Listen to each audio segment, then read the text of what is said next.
This is Florence.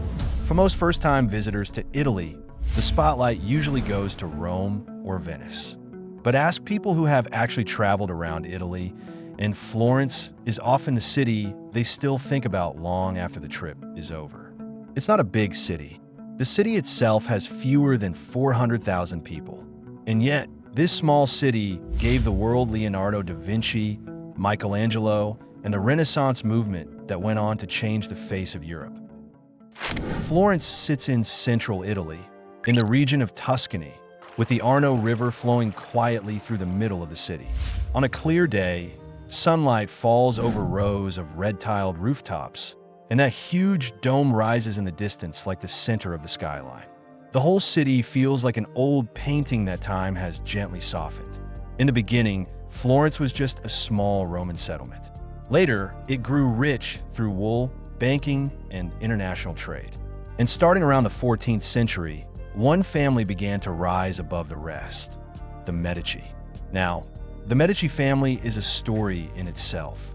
When other wealthy families were buying land and building castles, the Medici were putting money into artists, architects, and scholars.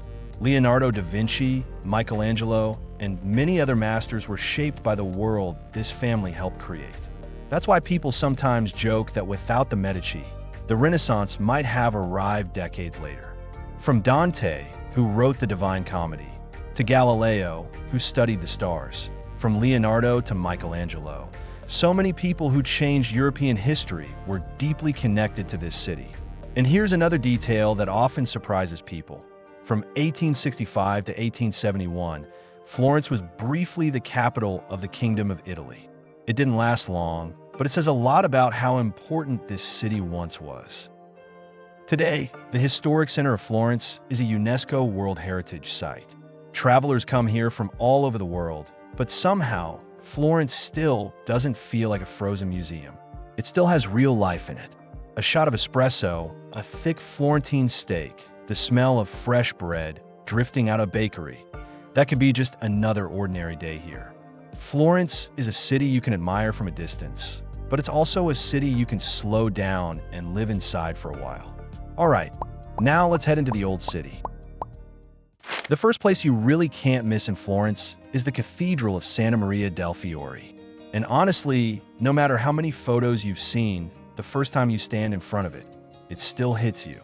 The white, green, and pink marble on the outside looks incredible in the sunlight. But the thing that grabs your attention right away is that massive red dome. You can spot it from far across the city, and then you naturally start wondering, how did people build something like this more than 600 years ago? The dome was so huge that even figuring out how workers could build it was a problem. Traditional methods just didn't work at that scale. In the end, the architect Filippo Brunelleschi came up with a new double-shell dome design. No cranes, no modern machinery, just skill, math, courage, and years of hard work. Piece by piece, they managed to raise this giant structure over the city. Right next to the cathedral is Giotto's bell tower, and just a few steps away is the famous baptistry of St. John. The bronze doors on the baptistry are so detailed that people still stop in front of them for a long time. Michelangelo later gave them the name Gates of Paradise, or Porta del Paradiso, and somehow that name has stuck for centuries. Stand in the middle of the square, listen to the bells, and look at these buildings that have been here for over 600 years. For a moment, history doesn't feel far away at all. A short walk from the cathedral brings you to Piazza della Signoria. This used to be Florence's most important public square, the political heart of the old city-state. If Florence had a beating heart back then, this square was probably it. The first thing most people notice is the replica of Michelangelo's David. The original has been moved indoors to the Accademia Gallery for protection, but even the copy still gives you a sense of what this place must have felt like centuries ago. Right beside it stands the Palazzo Vecchio, the old town hall, with its tall tower watching over the square. Under the Loggia dei Lanzi, you'll find sculptures that would be locked behind museum doors in many other cities. But here, they're just part of the street scene. Locals sit on the stone steps chatting. Tourists raise their cameras. And somehow, Art and everyday life sit right next to each other, like they've always belonged together. Another place you can't skip in Florence is the Uffizi Gallery. This is where so many of the Renaissance paintings you've seen in textbooks are waiting for you in real life. The most famous one is probably Botticelli's The Birth of Venus. You may have seen that image 100 times before, but standing in front of it is a completely different experience. And it's not just Botticelli. You'll also find works by Leonardo da Vinci, Raphael, Titian, and other masters. If you love art, you can easily spend half a day here. And even if you don't know much about painting, it's hard not to be pulled in by works that have survived for hundreds of years. Because what you're looking at isn't just a collection of paintings. You're looking at an entire age. On the other side of the city, the Accademia Gallery holds what might be the most famous pair of eyes in Florence. Michelangelo's David. The name comes from the biblical story of a young David facing the giant Goliath. But Michelangelo didn't carve him after the victory. He captured him right before the fight, focused, tense, and ready to face something much bigger than himself. People fly halfway across the world just to see this statue. It stands over 5 meters tall, carved from marble, and it feels almost as if time has paused around it. When you stand in front of David, you notice his eyes looking into the distance, as if he's preparing for a battle he cannot avoid. Now let's keep walking toward the Arno River, because this is where Florence shows its most romantic side. The Ponte Vecchio, or Old Bridge, has been standing across the river for almost 700 years. Floods came, wars came, time kept moving, but this bridge stayed. In the beginning, the bridge was lined with butcher shops.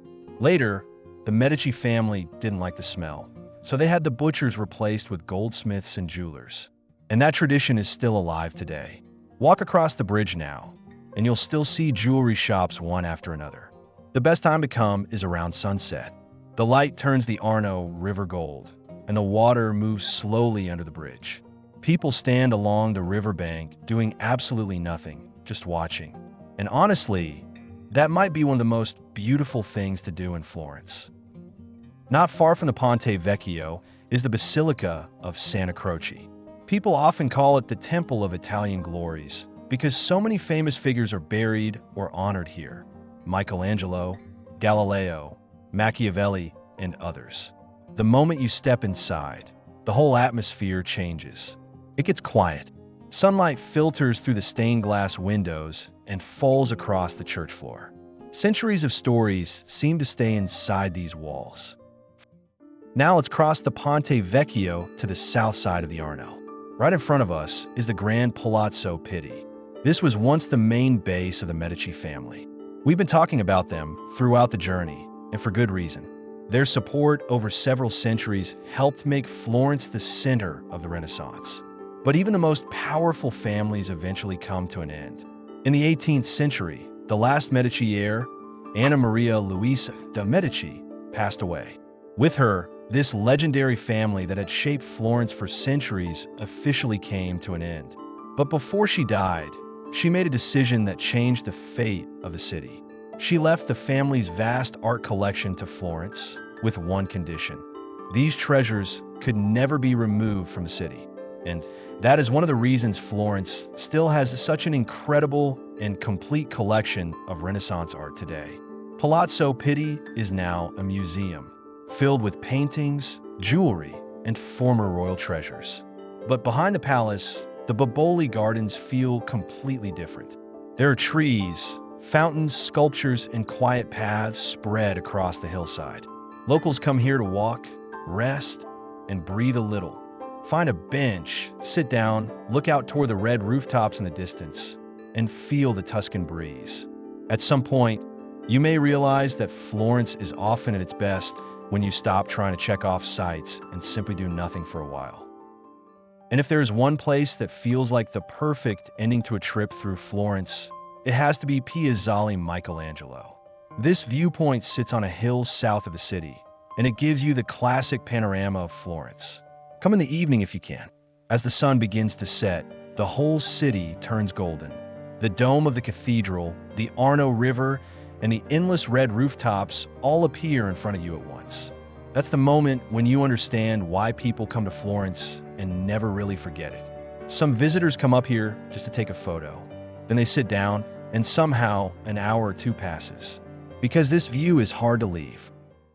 A lot of people come to Florence for Leonardo, for Michelangelo, and for the famous names they once saw in history books.